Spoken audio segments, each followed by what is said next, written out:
These are the 12 things I've learned in the past 12 months of doing business.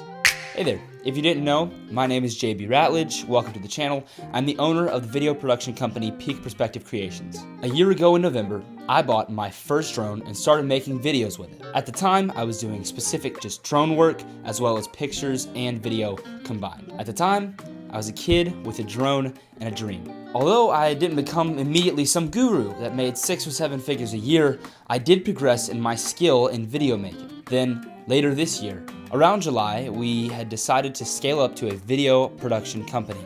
It is really the dream come true. We're able to produce content for businesses as well as people in the corporate world, athletics, and ministries. Those are our 3 primary focuses, making results-driven content to these places.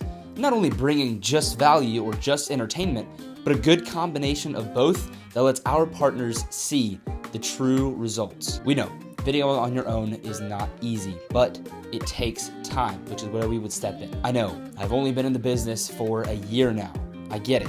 But I have learned a lot of things. I learned something new every single day, and I couldn't give you 365 things because this video would be way too long, but the least I can do is give you 12, one for each month that I have been doing this. Jumping into number 1, everyone promises the world, but only a few people provide gold. This was a hard lesson to learn, especially being new.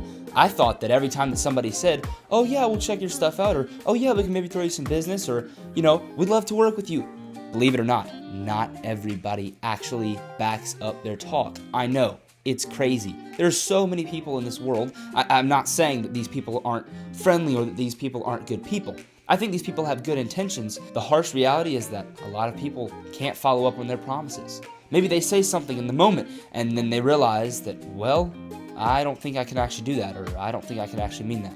There's so many times where I've gone up to somebody, pitched myself, and they've been super, super excited, told me that they're gonna throw me some business, and then it never happens. But this just means keep moving on, keep pushing forward, and don't let those things stop you.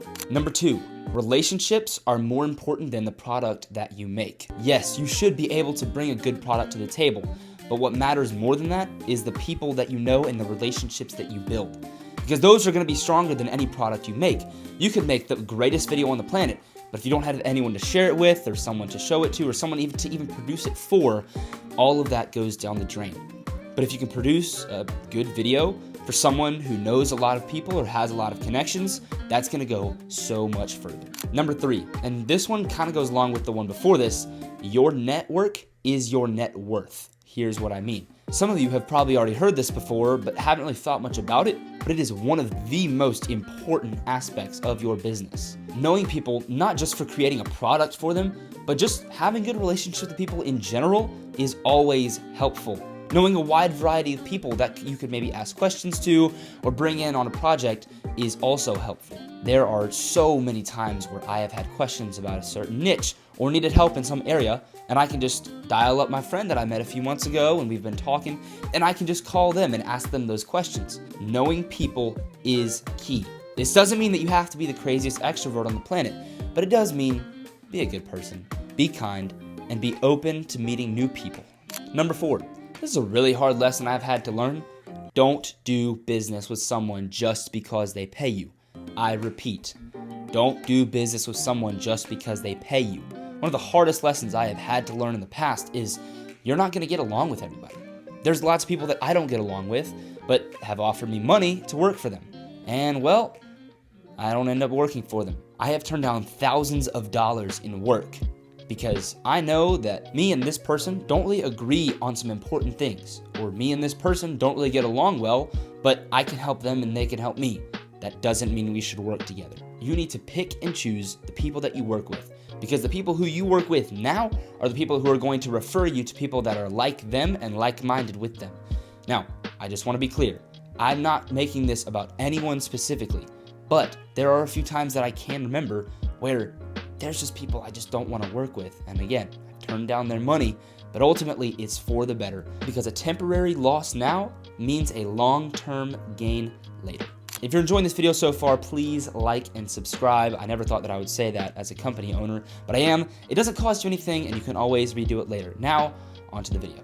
Number 5, which is one of my favorites, and I mentioned it earlier, you learn something new every day. Sometimes these are good things, sometimes these are bad things, but ultimately they help build you as a person and build your knowledge that you have to be able to create something great. You're gonna learn hard lessons, you're gonna learn good lessons, but again, ultimately, take those lessons and apply them the next time you have the opportunity. Number 6, have people that keep you accountable. Doing something on your own is never easy, and that's why it makes it easier to have people that you can rely on, that are gonna be there to support you, that are gonna be there when the times are hard and when the times are great. Always have people. For me, I have a few people that are good motivation whenever I get together with them. They're really locked in on their future and their goals. There are some people that I meet with that are very successful already and have already established what they need to, and they have had people that have supported them in their journey, and now they're doing the same for me. The other thing is, it doesn't have to be a lot of people. It can be a small circle of maybe 4 or 5 people that check in on you regularly. It can be a family member, it can be a friend, it can be a mentor. Anybody like that will keep you accountable for what you are doing and how you're spending your time and how your success is going. Find someone that will keep you accountable. Number 7, put yourself out there. Tell people what you do. When I first started, this was the hardest thing on the planet because I thought my stuff wasn't very good. And it wasn't very good. No matter what level you're at, you're gonna produce something that's not great, especially in the beginning, but it's how you get better. It's how you get constructive criticism. This is super, super key for you to grow. The other thing is, I've gotten plenty of jobs where I've put my stuff on LinkedIn or I've put my stuff on Facebook or Instagram or YouTube, and people have seen that and reached out to me and said, hey, can you come do so-and-so? And that would have never happened if I would have never posted something in the beginning, which is also why I'm making this video. It's because this is a demonstration of the quality of my work and our company's work, and I'd love for people to see that. And if people want the same thing, then they can contact me and get the same thing. So, always show your work and tell people about it. Number 8, charge people for a solution and not for your time. Now, of course this varies depending on what your business is. But for the majority of businesses, you should be a solution-based business. That's what we are at Peak Perspective. We don't charge people based on our hourly rates. Yes, it's something that we have to factor into the solution and how long it's gonna take us to get them to their end goal. But ultimately, we don't charge people based on an hourly basis because that's just not fair. Some projects take longer than others and other projects take shorter than others. You just have to charge people for the solution that you get them and the results that you'll get them because ultimately, that's what people care about. They don't care about how long it took you to do it, as long as it gets done. Always charge people for a solution, not for your time. Number 9, preparation is your greatest tool. I heard a saying about video services one time, which is that every 1 minute you spend pre-planning before you go and film is 3 minutes that you save after you film. Now hold on, doesn't just apply to video. Think about this. If you're going to do an event, let's say you're an event planner, well, every 1 minute you spend planning that event saves you 3 minutes from freaking out at the event because you didn't do something that you had to do. Always, always, always prepare before because it will save you the time in the long run. Number 10, listening is selling. This is something that I've learned a lot over the past 12 months. This is something that's come up a ton, especially when I'm just having ordinary conversations with people. I'm unintentionally selling my services to them, but it comes across natural. It doesn't come across like I'm trying to shove something down their throat and trying to say, hey, buy.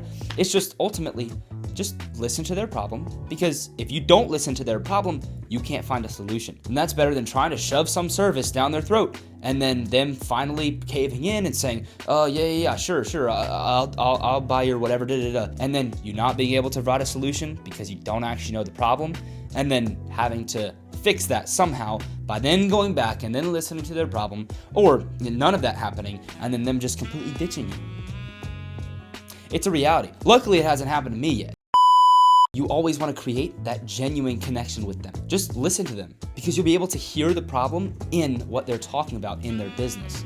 Or even then, just ask them what their biggest problem in their business is and then find a solution to it. That's one of the best ways that you can sell your services. Just listen to them. People love being appreciated. We're humans. We love being heard and acknowledged and listened to because it makes us feel special. It makes us feel good. And truly, it's a great feeling. To be known that you are appreciated and that people are caring for you and your concerns. I'm not saying fake it, but what I am saying is truly listen to them. Listen to their concerns, listen to their problems, and then find a solution, or if you already have one ready, Well then, tell them you have the solution. Number 11, don't market yourself as a professional when you start. My goodness gracious, was this hard? Because guess who marketed themselves as a professional when they started? This guy. Yeah, terrible mistake. 12 months ago, I bought my drone. A few months later, got my Part 107 license to fly and be able to receive money, and then immediately started marketing myself as a professional. Now, had I got some practice and gotten pretty good at flying a drone by then? Yeah, absolutely. But did I have enough skill to market myself as a professional? No. There are very few true professionals in every single industry in the entire world. Now, I'm not saying that if you market yourself as a professional now that you're wrong. That's not what I'm saying. But it does take a long time and it takes thousands of hours to truly become a professional in what you're doing. I don't even know if I would consider myself a true professional now. I'd say we're above average because a lot of people call themselves videographers nowadays and they're not really videographers. They're just somebody who picked up a camera and decided to film something.